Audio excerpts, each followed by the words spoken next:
Hello there, welcome to Craft with Fee, and welcome to week 12 in the 12 weeks of Christmas stitch along using the gorgeous Maple Farm fabrics from Tilda. So we started this journey 12 Sundays ago, and every Sunday I came to you with a project. We started off with a candle mat and we went all the way through. We've done sewing rolls, we've done dilly bags, we've done so much stuff. So this is the final project. So we're going to be making something which is a tribute to the beautiful range of fabric. So I have all of my bits and pieces that I was using for the 12 weeks in a basket here, and obviously I have a lot of leftovers. So we're going to be using quite a few of the leftovers today, just little bits in this project. Let me show you the pattern sheet that we're going to be using. So this is it here. So it's going to be a Stitchery and a bit of English paper piecing up here, a little bit of applique, and these squares here represent a little 1-inch square that we're going to do of 12 of our favourite fabrics from this range.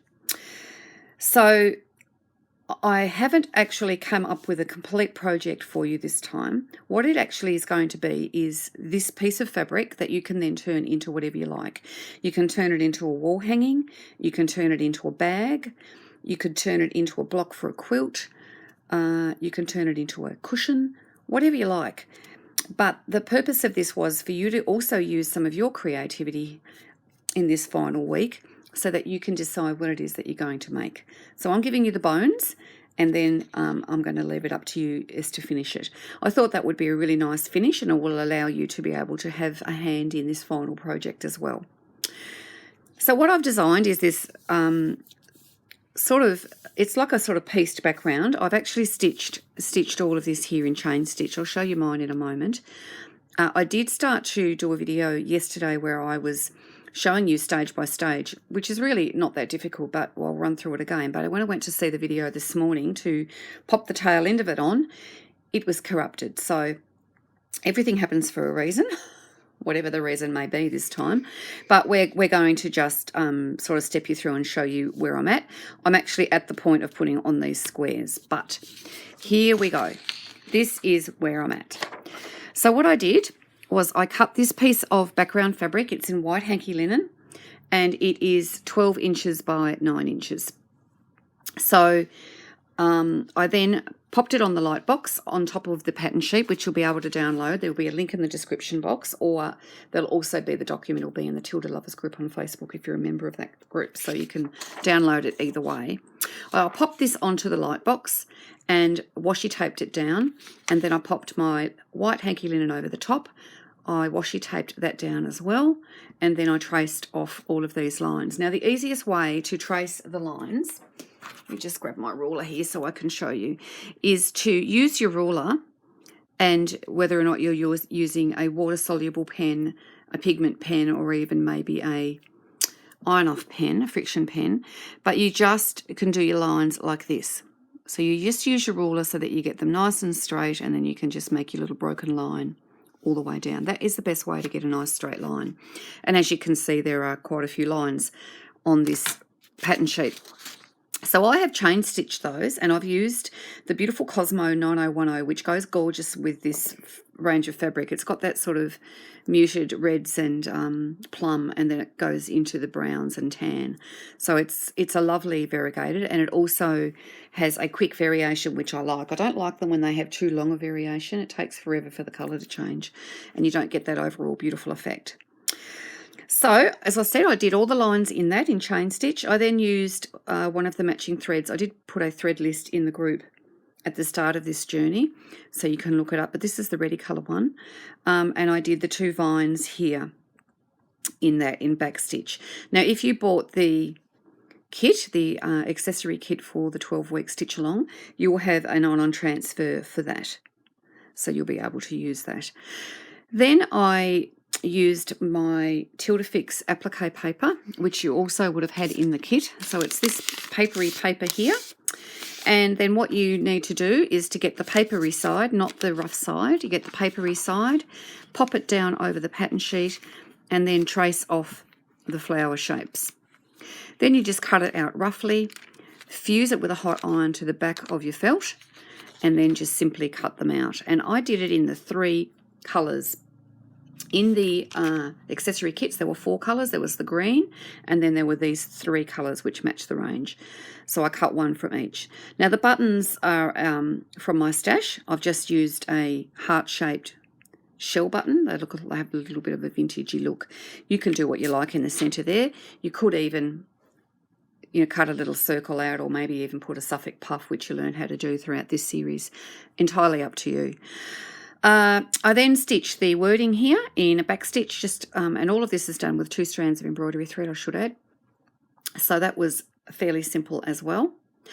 So then we come to the little hexagons. Now in your kit, you will have had 5 little paper shapes, and these are the ones that I took out, so you can see that they have been used, but they've not been injured at all. So if you go back to last week's video, I do show you how to do these little hexagons, how to cut them out, how to glue them down, and then how to join them. And of course, this time we've joined 5 of them together. Now, when it comes time to sew them down onto your background fabric here, I just lined up the center one with that line there and just made sure that it went. And then I've just stitched it onto the background there. So now I'm at the point of the 12 squares. Now those little squares are 1 inch.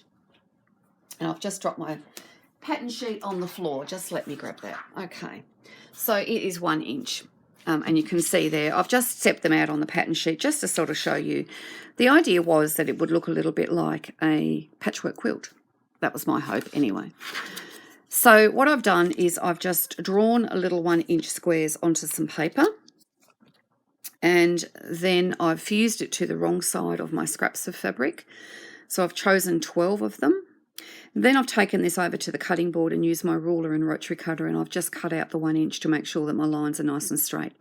You can do this with scissors if you want, but I think you'll get a much better finish if you're doing it with the rotary cutter. And you can see here that I've got the beginning of my little 1 inch squares. So what we're going to do, I'm going to pop the first row down while I'm here talking to you. I've got my iron here ready to go. And I'm going to be using my ruler to line up where I'm going to pop these squares. Now, you can see here that I'm going to line up my stitch lines here with the lines on the ruler, and that's going to ensure that the top of my ruler is straight. So then I'm going to just tear off the paper from the backs of my little squares. So that's 1. Now these are going to fray. That's just the nature of the beast, but I actually want them to. I want them to look like a well-loved, worn quilt. That's the idea. So the saying says, friendship is the thread in the patchwork of life. So that's why we're doing a little patchwork quilt. Okay, so you can see here that this section is 4 inches wide. So we've got 1, 2, 3, 4. Now we're only going to be putting 3 of these down. So we just need to make sure that they've got around about the same sort of distance between them, and you can play with that before you actually bring your iron in and fuse them down. So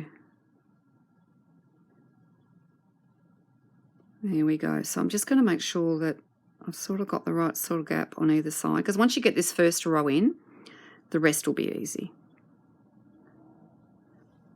What do you think about that? Is that about right?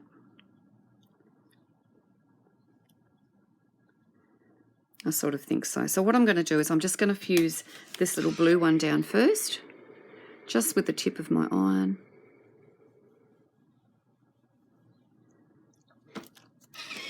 And then I'll bring my ruler back in. Yep, that's got a straight bottom. So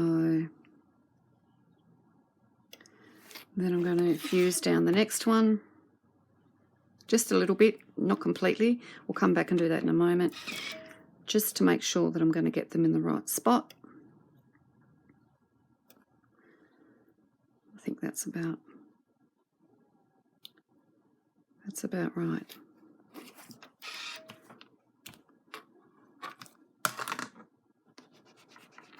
And there we go. So that is my first row in. So I'm going to go ahead and do my rest, and I'll come back. Okay, So I have ironed them all down there, and you can see that I've also stitched them. So I've taken it over to the sewing machine and I have just stitched a little square around each. Now I've done them uneven. I want them to look different, all of them to look like they're a Mod Podge of little scrappy quilts that have been well loved. So I've also taken a pin and I've just started to pull away some of the threads on the sides of these little squares because I want it to look like a little worn quilt, and you can actually get the threads and pull them away. Now they're not going to fray really badly because you've got that tilde fix underneath, but it will give it a little bit of a rugged look, and that's the look that I'm going for. You might not like that look, but I do. So that's it. So I'll be very interested to see what you all come up with. I'm going to be turning mine into something this afternoon, and if you want to see what I do with mine, you can watch the Sunday wrap-up video, and that's where I'll show you my finished product. Now, in the accessory kits, you will have received some striped fabric. This was designed to go with this project as a binding, so whether or not you make it into a wall hanging, a cushion or whatever, you can use this gorgeous striped fabric as a binding. It's a nice offset to these fabrics, and I think it's going to look amazing. So I hope that you've enjoyed this 12-week stitch along using the Maple Farm fabrics. Don't worry, there is another one coming. It's going to be using woodland fabrics. If you want to come along and have a look at the Twitter Lovers group on Facebook, you can see all the details there. The accessory kits that will be required to do the free patterns every week will be going on sale in the next couple of weeks. So just keep an eye on the channel because I will do an unboxing of that when the time comes. And if you haven't had a sneak peek at Woodland, go and have a look. It is an absolutely amazing range of fabric. Different to this one again, but so pretty, just so pretty.